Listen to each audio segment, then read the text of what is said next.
We want to let him. Congressman, the strategy, Trumpies, MAGA, ultra MAGA, what's behind this?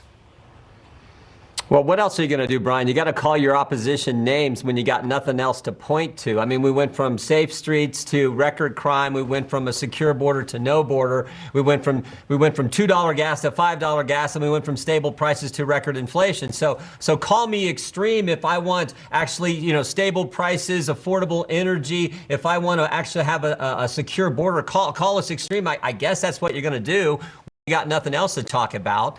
But Brian, think about this. In the past 4 weeks, Joe Biden has raided the home of a former president, taken the phone of a sitting member of Congress, called one half of the country fascists and extremists, said to those same people, oh, by the way, we're going to make you pay the student loan debt off of someone else. And finally, he signed a bill to unleash 87,000 IRS agents to come harass you, the American taxpayer. Such a deal. So I guess he's going to call us names after doing those kind of extreme things. He can do that, but I don't think it sells. Well, Congressman, it looks like he's just trying to change the subject. Donald Trump is not on the ballot, but he's trying to put him on there by reminding people, particularly the independents, MAGA, Trumpies, stuff like that, because he wants to talk about Donald Trump and not about his poor poll numbers or inflation or any of the stuff you've mentioned.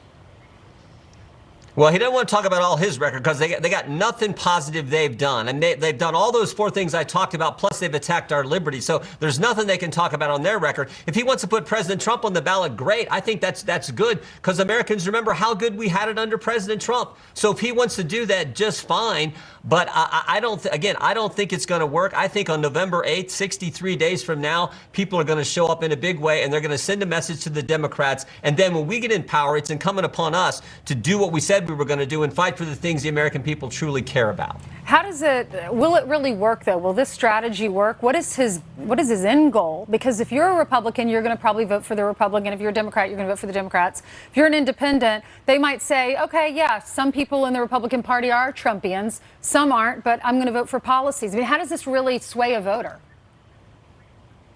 I don't think it does. Again, I think they're going to look at those 4 big issues. I mean, again, think about how quickly this has happened. In literally like 19 months, we went from secure border to no border, stable prices to 41-year high inflation rate, energy independence to begging other people to produce increased production. I mean, think about how quickly that happened. I think they're going to focus on that, and they're going to focus on this weaponization of government against us. That frightens people. I've been out and about all over the country, and I've talked to folks in our district and around the country. They are frightened by what they see their government doing to them, the citizen. Right. Real quick, the Dobbs decision. What's your messaging, advice to Republicans messaging abortion? Well, lean into it. We're the pro-life party. We're going to protect the sanctity of human life. And Democrats have the radical position. They're the ones who think you should be able to take the unborn child's life right up until their birthday, for goodness sake. And they had a governor in Virginia just a few years ago who said even after that fact, you could take the life of a child. That is frightening. So lean into it and talk about we're the life that's going to protect the sanctity. We're the party that's going to protect the sanctity of human life like we've always been. This was a huge win for the precious nature of human life. And I don't think we should shy away from it. Well, let's see what happens. As you said, 63 days to go until Election Day. Congressman, thank you very much.